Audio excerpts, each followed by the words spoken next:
Hey everybody, Felix Staffelbaker here. I wanted to make an EOS Blackboard discussions on centralization and if EOS is centralized, like everybody somehow misinterprets and somehow believes.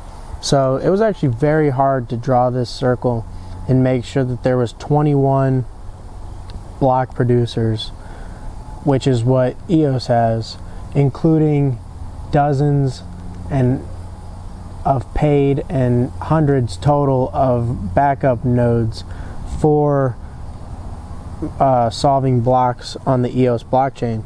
They each have 4.8% of the network, and they're rotating every 3 seconds randomly. And so, you know, just looking at this chart off the top, I mean, it's obvious. Bitcoin has a handful of mining pools that control a majority of the network. So it would take, you know, a few of these. These are kind of percentages. And this is all based off of the chart from March of 2018.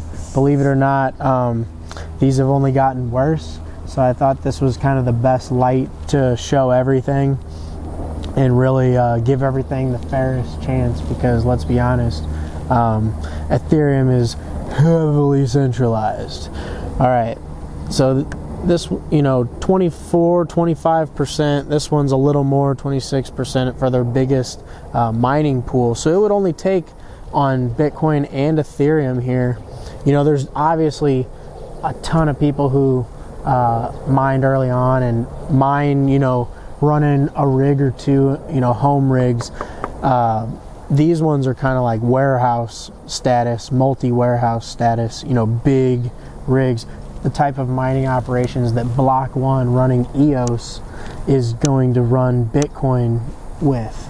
So, I mean, there's a lot more to it. EOS has a lot of Bitcoin, or Block 1, who built EOS IO, have a lot of Bitcoin from their token sale and a lot of skin in the game for Bitcoin as well. But you can see that all it would take is a handful of mining operators from Bitcoin or Ethereum to not even necessarily collude, but just to not follow the wishes of the broader community before things go drastically wrong. And that's, you know, both of these chains have multiple forks of each other, which basically means that the network was going in a certain direction and they changed the rules at a certain block height, certain transaction, and then the rules change from then on. So it's good to look up what a fork is and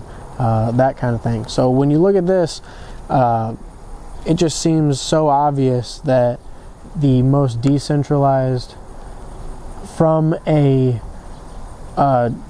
transaction standpoint, the miners, the producers, the people who secure the network, EOS has the fairest system and the most consistent system, which is what you need when you're relying on heavy throughput and heavy volume, and you need deterministic endpoints that don't change, where, you know, you can write smart contracts on top of these that do some of that type of thing.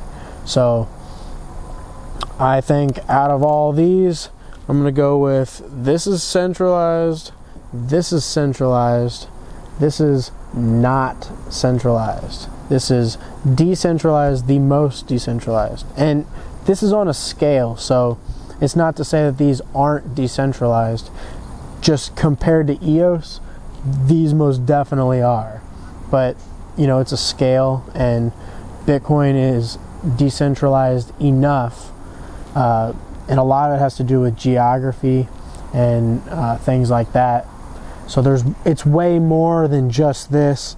And, you know, obviously Ethereum still is functioning correctly, although in January, at the same time, the EOS producers lowered the inflation rate to 2%, or lowered it below 2%.